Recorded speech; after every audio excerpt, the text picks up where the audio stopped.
Hello to my Sagittarius. Sagittarius, tomorrow kicks off, that's it, the new moon in Capricorn. That's right.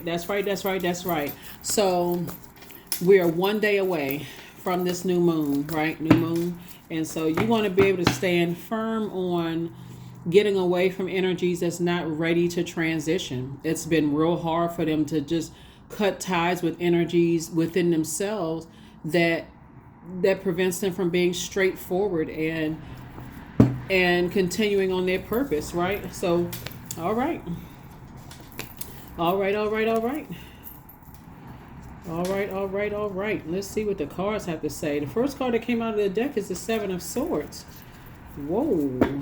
Seven of Swords, the Four of Swords, the Lover's card. We'll put this here. The Hermit card. We'll put this here. Yeah. It's trying for you to get away from energies that's not organized because you are a lot more structured, a lot more organized, a lot more free-spirited. And it's time for to toss some things into a burning bowl. Any energies that's stressing you out or taking away from your peace, or let me just say disrupting your peace. Source is saying you're tossing it into a burning bowl and you're moving forward, right? So even if energies from your past are trying to resurface in terms of love interest trying to resurface from your past, when you're by yourself and you sit down and you really think about it, you're like, no, I'm good. I like landing on the light side of the number one. Light side of the number one is an energy that's very affectionate with those that you love and trust. Trust is very important.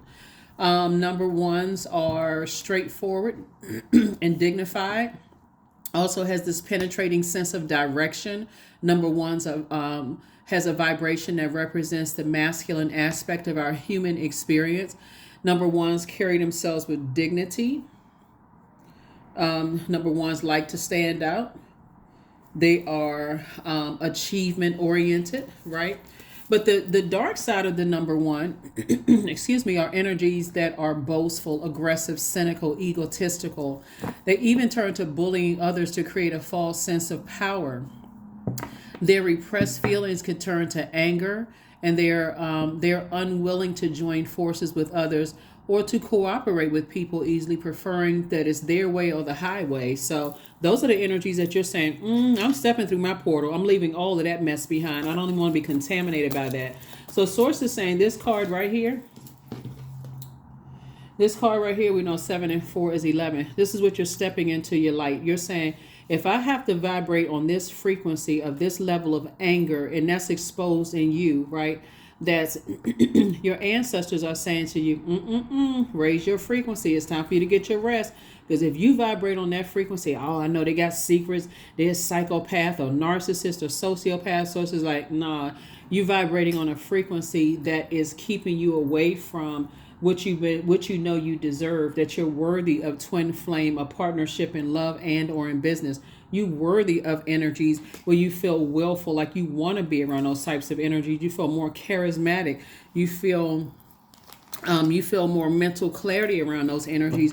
You feel more confident, more powerful around those energies. You feel more, like I said, like a leader around those energies. So sources say, get from around those energies that's bringing out the worst in you, right? Deuces. Here we have the Seven of Wands. Here we also have the Ace of Cups. Here we have the Death Rebirth card. Here we have the Emperor card. Here we also have the Ten of Pentacles and also the Nine of Pentacles. And this is what Source is trying to get you to. More structure. Springing forward away from those energies that want to appear one way on the outside, but behind closed doors, there's something totally different, just complete and total shambles. That's like a person that's putting some kind of sweet fragrance or some kind of fragrance to mask the fact that they haven't taken a bath or cleaned themselves. So on the outside, they come across as one way, but on the inside, it's something totally different. Sources like, you're not interested in that anymore, because all it does is cause you a bunch of anger and frustration all around you. And you're like, why am I so angry and frustrated? And I always feel like they holding on to secrets that they got something else going on. Sources saying because their energy is very manipulative. So you're saying, I need to move on. Need to move on from those types of energies. Move on. and sit down somewhere. Like I said, after you've tossed it into a burning bowl, and decided, hey, here we have the Seven of Wands. It could be a Taurus or an Aries, or on the cusp of Taurus or Aries. But the bottom line, source is saying to you, you're tossing some things into a burning bowl. You're not being stubborn about it anymore. You're focusing on the rebirth side of things because it was unhealthy. Those wounds were just unhealthy, just sitting there. I need to purge those, and I need to move forward, right? And learn how to protect my heart. See this Ace of Cups? I need to protect my joy. I need to protect my, just protect yourself. Protect your water, your sensuality, your sexuality, your joy, your adaptability, your peace, right?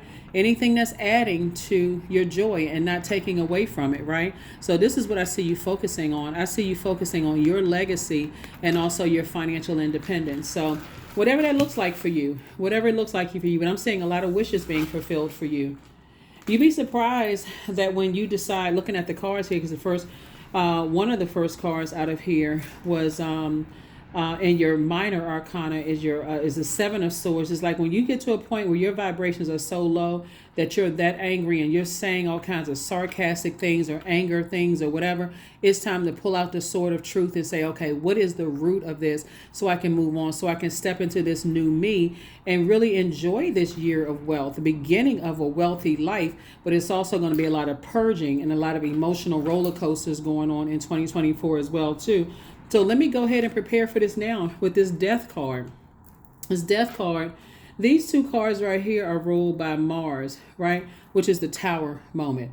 I'm tearing down anything that looks like it's perfect on the outside, but it's a shambles on the inside. I'm fixing up from the inside out.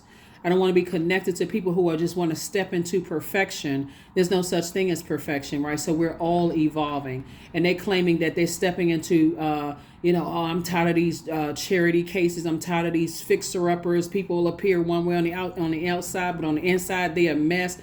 And they're really talking about themselves, projecting that onto everybody else. So you're done with that. You're done. You're like, I'm not bringing it into my next phase of my life. So yes, you made it to the new you on the other side. So happy new moon, happy new you. And I will continue on talking about the new moon phase, even as far out as 3 days after, because again, you still have opportunities to do your new moon rituals, continuing to get your rest, processing this before you start the process of thinking, okay, now I'm moving into the first quarter moon phase where I'm actually taking some kind of action that I've now gotten some rest and thought about what is that going to look like, so I can now start taking some kind of action to making some things to happen.